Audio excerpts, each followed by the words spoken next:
Hello বন্ধুরা, আবার আমাদের একটা নতুন ব্লগে তোমাদের সবাইকে স্বাগত। তো দেখো আজকের ব্লগটা কেমন লাগছে তোমরা কিন্তু অবশ্যই জানিও।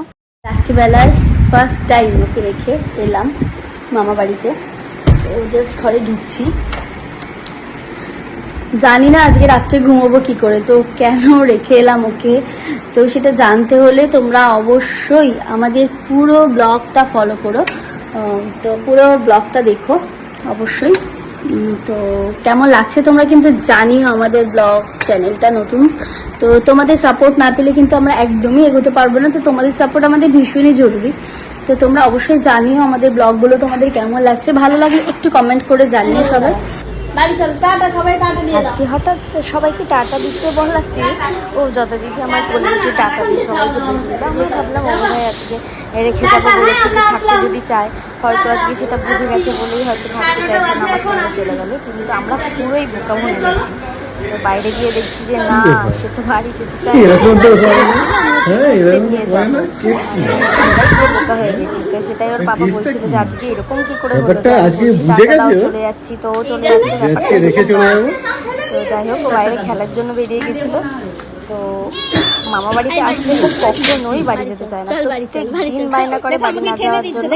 তো আমরা ভেবেইছিলাম যে যদি ও না যেতে চায় তাহলে ওকে রেখে যাবো, আর যদি ও যেতে চায় তাহলে ওকে নিয়ে চলে আসবো। মামু দাদার দিদিনের কাছে সারাদিন থাকার অভ্যাস আছে, বাট সত্যি কথা বলতে ও কোনোদিন রাত্রিবেলায় থাকেনি। মানে অ্যাকচুয়ালি আমি ওকে ছেড়ে কখনো ঘুমোতে পারি না। এই 2 বছর হলো ওকে রেখে যে কখনো যাব কোথাও, মানে ইচ্ছাটাও কখনো প্রকাশ করিনি, ভালো লাগতো না। তো ওই দিনটা রেখে সত্যি মানে এত মন খারাপ করছিল। তো যাই হোক ও খুব মজাতেই ছিল, আমাদের মন খারাপ তাতে ও মামা বাড়িতে ছিল। দেখো আমরা ওকে রেখেই চলে যাচ্ছি, যেহেতু মামার কোল থেকে ওকে নিতে পারলাম না। রুটি খেতে খেতে আমাদেরকে রাস্তায় ছাড়তে আসলো। তো যথারীতি ওকে নিয়ে যেতে না পেরে ওকে সত্যিই রেখে চলে গেল মামারা। ছেলে বাড়িতে নেই, যথারীতি আজকে খাওয়া দাওয়া হয়নি আমাদের এখনো। তো আমরা এখন ফ্রিজে একটুখানি আগের দিন চিকেনের একটু বাকি চিকেনটা ছিল, তো সেটা রান্না করেছে আমার বর। যাই হোক ও রুটি দিয়ে খাচ্ছে আর আমি ভাত খাবো, কেন ভাত ছিল। তো এখন 1:10 বাজে খাচ্ছি, ছেলে নেই বাড়িতে। মন খারাপ করে এই সুযোগে আমি কিছু রিলস বানিয়ে নিলাম।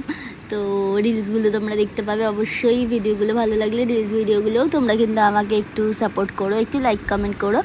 তো এইসবই করছিলাম, কেননা টাইমটা না হলে কাটাতে পারছিলাম না।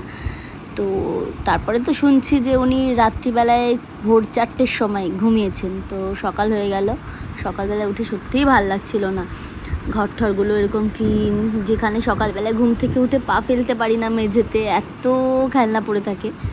তো আমি যাই হোক দুপুর 12টার সময় বেরিয়ে গেলাম, 12টা না তারও পরে, ওকে আনতে টোটো করেই গেলাম। কেন এত রোদ্রে ওকে যদি বাইকে করে নিয়ে আসা হতো খুব গরম লাগতো, রোদ লাগতো। তো যাই হোক আমি টোটোতে করেই।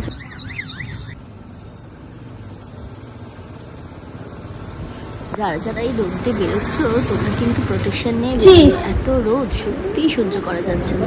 তো গিয়ে দেখছি উনি ঘুমোচ্ছিলেন, তো তারপরেই উঠলেন। তারপরে তো ওনার কথোপকথন আপনারা দেখতেই পাবেন। তুমি কেমন থাকলে মামা বাড়ি? আজকে কি বাড়ি যাবা না আজকে থাকবা? আমার দিকে তাকা আছে। এই বাবা, ইমা আমায় এখনো দেখেনি। এই বাবা পড়বি ঘুমের ঝোল, এদিকে আসো। এতগুলো লোক দেখে মাথা খারাপ হয়ে গেছে।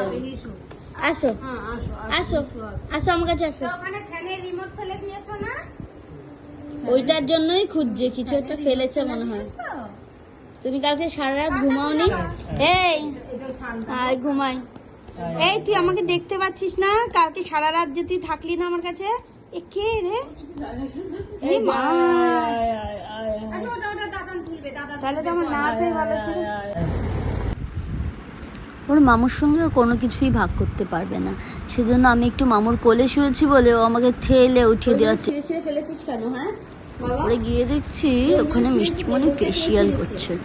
তো তোমরা দেখতেই পাবে ওর ফেসিয়ালটা, আর ফেসিয়ালের ডিটেলসটা তোমরা যদি জানতে চাও অবশ্যই তোমরা আমাদের নেক্সট ব্লগে চোখ রেখো, আমাদেরকে ফলো করে দিও। ডাকলো আমায় না তোমরা, তাহলে মাম কোথায়? মামকে ডাকো। তো যতই আমরা এখন বাড়ির দিকে ছাওয়াই দাঁড়াও, তো সেখানেও এখন আবার টোটো করেই বাড়ি যাব, মানে যাওয়ার কোনো ইচ্ছা নেই, না যাবে না, এই রাস্তায় চলে এসেছে।